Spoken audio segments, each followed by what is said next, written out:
తాకట్లో ఉన్న మీ బంగారాన్ని విడిపించి ఆ రోజు ఆన్లైన్ రేటుకి కొంటాం. Sharma gold company.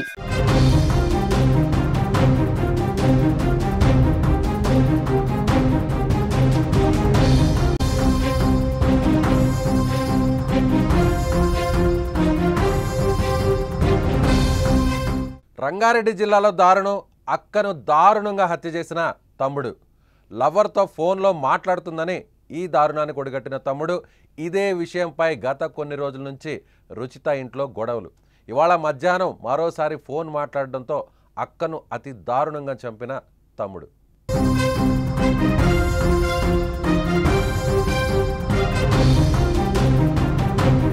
రంగారెడ్డి జిల్లా కొత్తూరు మండలం పెంజర్ల గ్రామంలో దారుణం చోటు చేసుకుంది.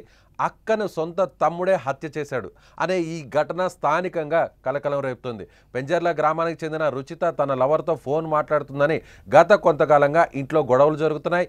ఇదే విషయంపై ఫ్యామిలీ మెంబర్స్ కూడా తీవ్రంగా హెచ్చరించారు. అయితే రుచితలో ఎలాంటి మార్పు రాలేదు. ఇదిలా ఉంటే ఇవాళ మధ్యాహ్నం సమయంలో కూడా రుచిత మళ్ళీ ఫోన్లో మాట్లాడుతున్న విషయాన్ని తమ్ముడు రోహిత్ గమనించాడు. ఇదే విషయంపై ఇద్దరి మధ్య వాగ్వాదం చోటు చేసుకుంది. అయితే అప్పటికే అక్క ప్రవర్తనపై తీవ్ర కోపంతో ఉన్న తమ్ముడు ఆమెపై కత్తితో విచక్షణారహితంగా దాడి చేశాడు. దీంతో ఈ దాడిలో రుచిత అక్కడికక్కడే మృతి చెందింది.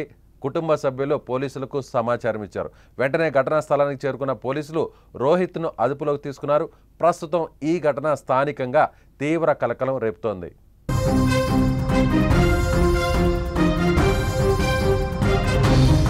రోజు రోజుకి అనేక ప్రాంతాల్లో పరువు హత్యల సంఖ్య రోజుకి పెరిగిపోతుంది. ఇప్పుడు జరిగినటువంటి ఈ ఘటన కూడా. సో ఒకసారి మీరు విజువల్స్ ఆ ఫొటోస్ని కానీ ఒకసారి స్క్రీన్ మీద చూస్తే ఇద్దరు కూడా చిన్న వయసు ఉన్నటువంటి వ్యక్తులే. ఇద్దరు కూడా చంపినటువంటి వ్యక్తి రోహిత్ కానీ లేదంటే చనిపోయినటువంటి మహిళ ఎవరైతే ఆమె ఉన్నారో వీళ్ళిద్దరూ కూడా బహుశా మేజర్లుగా కనిపించట్లేదు. ప్రస్తుతం మనకు అందినటువంటి సమాచారాన్ని బట్టి చూస్తే ఇద్దరు కూడా అక్కడ తమ్ముడు అక్క మీద అంటే ఎంతో ప్రేమతో ఉండేటువంటి తమ్ముడు అక్క ఈ విధంగా బిహేవ్ చేయడం, అక్క వేరొక వ్యక్తితో పరాయి వ్యక్తితో పదే ఫోన్లో మాట్లాడడం, ఇంట్లో ఫ్యామిలీ మెంబర్స్ తనతో సహా ఎన్నిసార్లు వారించినా కూడా ఇలా కుటుంబ పరువు బజార్కి ఈడుస్తుంది. ఎన్నిసార్లు చెప్పినా కూడా ఫ్యామిలీకి సంబంధించినటువంటి పరువు ప్రతిష్టలను ఇలా దెబ్బతీస్తుంది. ఒక ఆడపిల్ల అండి సొంత ఇంట్లో తనకు చెప్పాల్సినటువంటి అక్కే ఈ విధంగా నలుగురు చేత ఈ విధంగా మాట్లాడించుకోవడం, నలుగురు నోళ్లలో నానుతుంది అనేటువంటి ఒక బాధతో ఈ విధంగా తమ్ముడు ఒక్కసారిగా తన వెంట తెచ్చుకున్నటువంటి కత్తి. అంటే ఇక అక్క ఉంటే తన అక్క బతికి ఉంటే ఇంకా ఉపయోగం లేదు.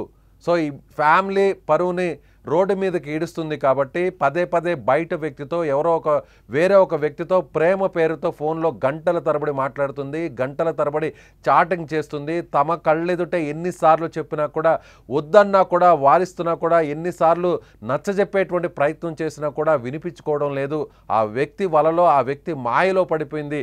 ఇలాంటి అక్క ఉంటే ఏమి లేకపోతే ఏమి అనేటువంటి ఒక కోపంతో అక్క మీద అక్కసును పెంచుకున్నటువంటి ఆ తమ్ముడు కత్తి తీసుకుని అత్యంత దారుణంగా విచక్షణారహితంగా రోహిత్ తన అక్క రుచిత మీద దాడి చేశాడు. వెంటనే ఆ రక్తపు మడుగులో విలవిల్లాడినటువంటి రుచిత వెంటనే అక్కడికక్కడే కొన్ని నిమిషాల వ్యవధిలోనే ప్రాణాలు కోల్పోయింది. కుటుంబ సభ్యుల ఎదుటే ఈ పరువు హత్య జరిగింది. ఫ్యామిలీ మెంబర్స్ అందరూ మధ్యనే ఈ దారుణం జరగడంతో ఇప్పుడు గ్రామంలో ఒక్కసారిగా విషాదంగా మారిపోయిందని చెప్పాలి. అప్పటి వరకు ఆ ఫ్యామిలీలో ఎంతో సంతోషంగా ఉన్నటువంటి ఫ్యామిలీ మెంబర్స్ అందరూ కూడా ఇలా పరువు హత్య చేయడం వల్ల ఇప్పుడు కుటుంబం అంతా కూడా చిన్నాభిన్నంగా మారిపోయింది.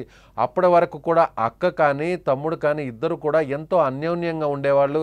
ఆ ఇద్దరు కూడా చూసే వాళ్ళందరూ కూడా అక్క తమ్ముడు అంటే ఇలా ఉండాలి అనే విధంగా ఉన్నటువంటి ఆ ఫ్యామిలీ రిలేషన్ ఒక్కసారిగా ప్రేమ పేరుతో ఎన్నిసార్లు చెప్తున్నా కూడా వేరే వ్యక్తితో ఈ విధంగా అఫైర్ కంటిన్యూ చేయడం, లవ్ని కంటిన్యూ చేయడం వద్దు అని చెప్తున్నా కూడా ఈ సమయంలో ఈ వయసులో ఇలాంటివి కరెక్ట్ కాదు, చదువుకోవాలి, మన కుటుంబం పరువుని నిలబెట్టాలని ఎన్నిసార్లు చెప్తున్నా కూడా ఒక మహిళగా ఉండి తనకంటే పెద్దగా ఉన్నా కూడా తనకు నచ్చజెప్పాల్సినటువంటి తన అక్క ఈ విధంగా తమ తల్లిదండ్రుల పరువును తన పరువును కూడా తీస్తుంది, రోడ్డును వేస్తుంది. కుటుంబ పరువు అంతా కూడా పూర్తిగా పోయింది. నలుగురు కూడా తమ కుటుంబం గురించి ముఖ్యంగా ఆడపిల్ల అయినటువంటి తన అక్క గురించి చెప్పుకొని పదే పదే అందరూ కూడా నవ్వుకుంటున్నారు. తాను వెళ్తున్నా కూడా బయట రోడ్ల మీద ఈ విధంగా తన అక్క గురించి అడుగుతున్నారు. వేరొక వ్యక్తితో మీ అక్క సంబంధం పెట్టుకుందంట కదా, వేరొక వ్యక్తిని ప్రేమిస్తుందంట కదా, మీకు తెలుసంట కదా, ఈ విషయాలన్నీ కూడా మీ కళ్ళ ముందే మీకు అన్నీ తెలిసినట్టే మీ అక్క మీ ముందే ఫోన్లు చేసి ఇలా గంటల తరబడి మాట్లాడుతుందంట కూడా అని అక్కడ ఉన్నటువంటి అతని స్నేహితులు కావచ్చు, కుటుంబ సభ్యులు, ఫ్యామిలీ మెంబర్స్, బంధువులు అందరూ కూడా ఈ విధంగా అతన్ని ఎవరైతే చంపినటువంటి వ్యక్తి రోహిత్తో ఉన్నాడో రోహిత్తో మాట్లాడడంతో ఇంకా తట్టుకోలేకపోయినటువంటి రోహిత్ ఎలా అయినా సరే అక్కను కడతేర్చాలి, అక్క లేకపోయినా పర్వాలేదు, తమ కుటుంబం పరువే ముఖ్యం అనుకున్నాడు. వెంటనే తన వెంట తెచ్చుకున్నటువంటి కత్తితో ఒక్కసారిగా విచక్షణ రహితంగా అటాక్ చేశాడు. సో కుటుంబ సభ్యులు మొదట వారించేటువంటి ప్రయత్నం చేసినా కూడా అప్పటికే జరగాల్సినటువంటి దారుణం జరిగిపోయింది. సో రుచిత ఎన్నిసార్లు చెప్పినా కూడా రుచిత ప్రవర్తనలో మార్పు రాలేదు. తమ కళ్ళెదుటే తమ ముందే వద్దని చెప్పినా కూడా గట్టిగా చెప్పాము, నచ్చ చెప్పాము, అనేకసార్లు కౌన్సిలింగ్ కూడా ఇచ్చాము.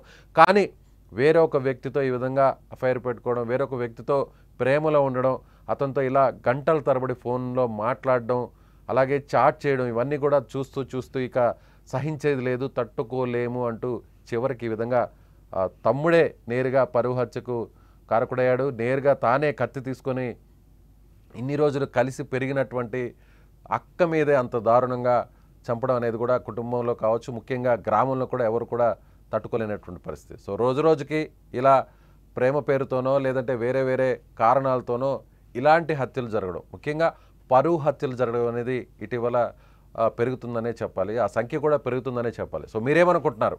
ఈ పరువు హత్యలో తమ్ముడి పాత్ర, నిజంగా రోహిత్ చేసినటువంటి ఈ దారుణం ఎవరైనా నచ్చజెప్పాలి, ఏదైతే మార్చుకోవాలి, వీలైతే కౌన్సిలింగ్ ఇచ్చుకోవాలి, కానీ నచ్చజెప్పేటువంటి ప్రయత్నం చేయాలి. కానీ ఇలా కుటుంబ సభ్యుల ముందే ఇంటిలోనే అంత దారుణంగా కత్తితో పొడిచి చంపడం అనేది నిజంగా ఎంతవరకు కరెక్టో అందరూ కూడా ఆలోచించుకోవాలి. మీరేమనుకుంటున్నారు? మీ అభిప్రాయాన్ని కూడా ఖచ్చితంగా కామెంట్ బాక్స్లో తెలియచేయండి.